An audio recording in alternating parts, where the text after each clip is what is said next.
900 wins in Ohio State football history is humbling to be part of a tradition like that. To see our student section out there, to all Buckeye Nation coming out to a game like this in the rain, in the fourth quarter, the student section on both sides is going crazy, chanting, and they're staying in there having a blast. Again, really honored to be representing such a great university and a great football tradition. I thought our guys came out and played hard today on both sides of the ball. Defensively they were smothering, their offense, and so we got into a rhythm early in the game and thought we came out playing fast.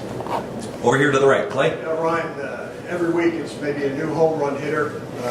It's good to be an offensive coordinator instead of on the other side of the ball.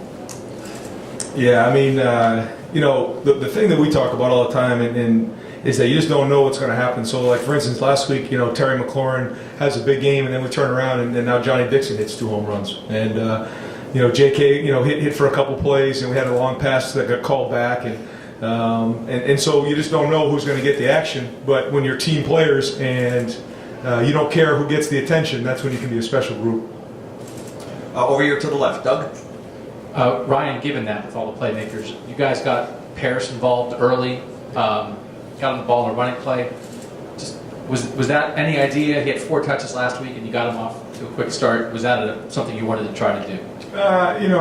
Overall, we wanted to throw the ball a little bit on first down. We did that. It was more about what they were giving us. And sometimes when you call a play, you don't know where it's going to go. Sometimes you do. Obviously, anytime Paris touches the ball, good things happen for us. So that's always an emphasis for us. But I thought that we did a nice job of throwing the ball early and then kind of running it late.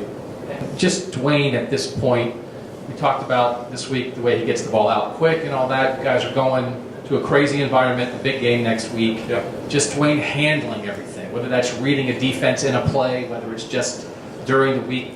How is Dwayne Haskins just sort of handling everything so far? Growing every practice, every game, and building as we go. It's not going to be perfect. We know that. Trying to prepare every week for the game and get everybody off to a good start. But I think that his preparation was good this week, and he came up and played well.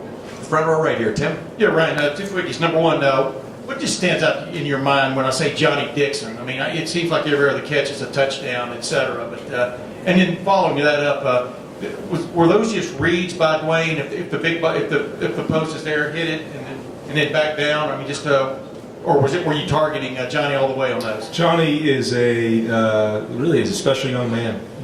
He gets up in front of the team. Guys listen. He has the respect of his teammates.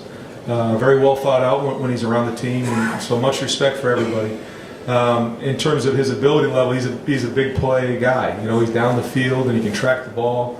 On those plays, we were trying to take a shot. There was a young corner over there to the field, and we thought if we got the right look, that we'd take that matchup. And Chase Young, the situation with him. What did you speak? Did you speak with him after the game about the situation with the 2 unsportsmanlikes? We understand he'll be able to play next week, no matter what. But what was your message to him? I didn't have a chance to speak with him, and obviously, anytime we want to play with emotion and not let emotion play with us. So that'll be addressed. Over to the left, Ari. 2 quick questions, Ryan. One, just what's your assessment of the way that Tate played today? Long touchdown pass, long, really good run.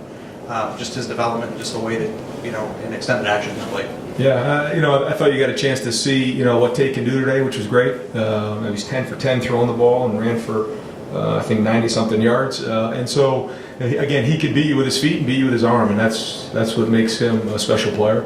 And we got him into a rhythm early. Same thing, it's a couple quick passes here and there, and then he hits the long shot down the sideline. On third down, stepped up, made a great throw, and Terry did a good job there. So he's getting better as well. And so if we can just keep building, then we're going to have something really good. I know it's been a balancing act for you guys between getting him into the field, development time, on the field, but also protecting your depth at quarterback. What were your thoughts when you saw him get hit the way he did late in the game, stayed down for a little bit, and how do you feel that's coming along in terms of the evolution of how you guys think about that? Yeah, never good to see a guy take a shot like that. Really proud of the way he jumped back up, got the wind knocked out of him, took a pretty hard shot there, but then shows the competitiveness and toughness that we know he has. So that was great. In terms of the depth, we're working on it. We're trying to get Chris and Matt and Corey involved in this thing more and more, so we can keep building depth as we move along during the season. We're going to go a couple more questions because I've got another player I want to get up to the podium. Front row right, Austin.